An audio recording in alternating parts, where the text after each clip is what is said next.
16 जनवरी 2026 वो दिन था जो दुनिया में एक और महायुद्ध की शुरुआत के लिए मुकर्रर हो चुका था। मध्य पूर्व एक बार फिर बड़े युद्ध के मुहाने पर खड़ा था। अमेरिका में ये चर्चा तेज हो गई थी कि राष्ट्रपति डोनाल्ड ट्रंप ईरान पर सैन्य कार्रवाई का आदेश दे सकते हैं। अमेरिकी अखबारों की रिपोर्ट्स ये बताती हैं कि ट्रंप मन बना चुके थे कि इस बार खामनेई की सत्ता को उखाड़ फेंकना है। रजा पहलवी के साथ उनकी सीक्रेट मीटिंग हो चुकी थी और ईरान में तख्ता पलट का प्लान भी रेडी था। फिर ऐसा क्या हुआ जो ट्रंप जैसे शख्स को पीछे हटना पड़ गया? दरअसल इन वक्त पर व्हाइट हाउस का रुख बदला और ईरान पर हमला टाल दिया गया। सवाल यह है कि ट्रंप ने ईरान पर हमला आखिर किसके कहने पर रोका? डोनाल्ड ट्रंप को दुश्मनों का तो दुश्मन मानते ही हैं, दोस्त भी उन पर यकीन करने से पहले 100 दफा सोचे।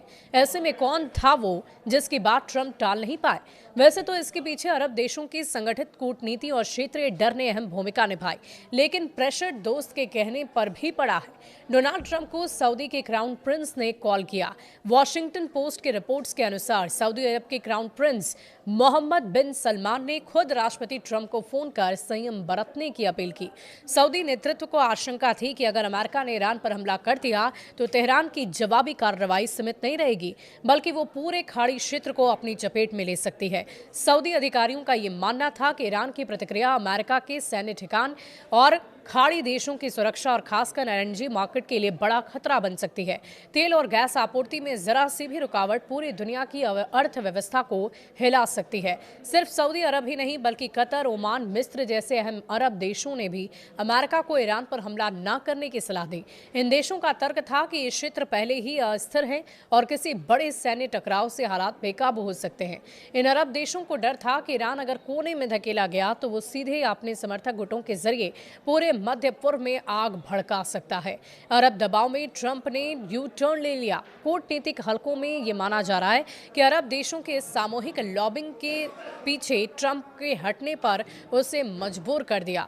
व्हाइट हाउस के लिए यह साफ हो गया कि ईरान पर हमला सिर्फ अमेरिका ईरान का मामला नहीं रहेगा, बल्कि उसका असर पूरी दुनिया पर पड़ेगा। इससे तेल की कीमतों में और साथ ही साथ वैश्विक व्यापार और अमेरिकी हित सब कुछ दांव पर लग सकते हैं। ट्रंप के खेमे में दिखी नाराजगी भी, हालांकि इस फैसले से अमेरिका के भीतर नाराजगी भी देखने को मिली।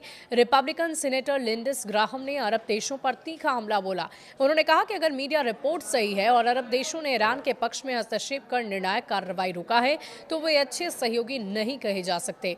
और साथ ही ये बयान इस बात को दिखाता है कि अमेरिका के भीतर भी इस मुद्दे पर मतभेद है। रिपोर्ट्स ये बताती है कि ट्रंप सरकार में उपराष्ट्रपति जेडी वांस ने ईरान के मसले पर ट्रंप से बहस की थी। हालांकि उसने पॉलिटिकल शिफ्ट काफी सरप्राइजिंग है, क्योंकि वो हमेशा मिडिल ईस्ट के युद्धों को टालने के लिए जाने जाते हैं। कुल मिलाकर ईरान पर हमला रोकने के पीछे सऊदी अरब की पहल, खाड़ी देशों की सुरक्षा चिंताएं, इजराइल का पूरी तैयार न होना और वैश्विक अर्थव्यवस्था पर पड़ने वाला असर सबसे बड़े कारण बने। ट्रंप का फैसला ये बताता है कि मध्य पूर्व में अब सिर्फ सैन्य ताकत नहीं बल्कि क्षेत्रीय देशों की सामूहिक कूटनीति भी अमेरिका की रणनीति को प्रभावित करने लगी है। क्या आपको भी ऐसा लगता है? हमें कमेंट सेक्शन में लिखकर जरूर बताइएगा। शुक्रिया।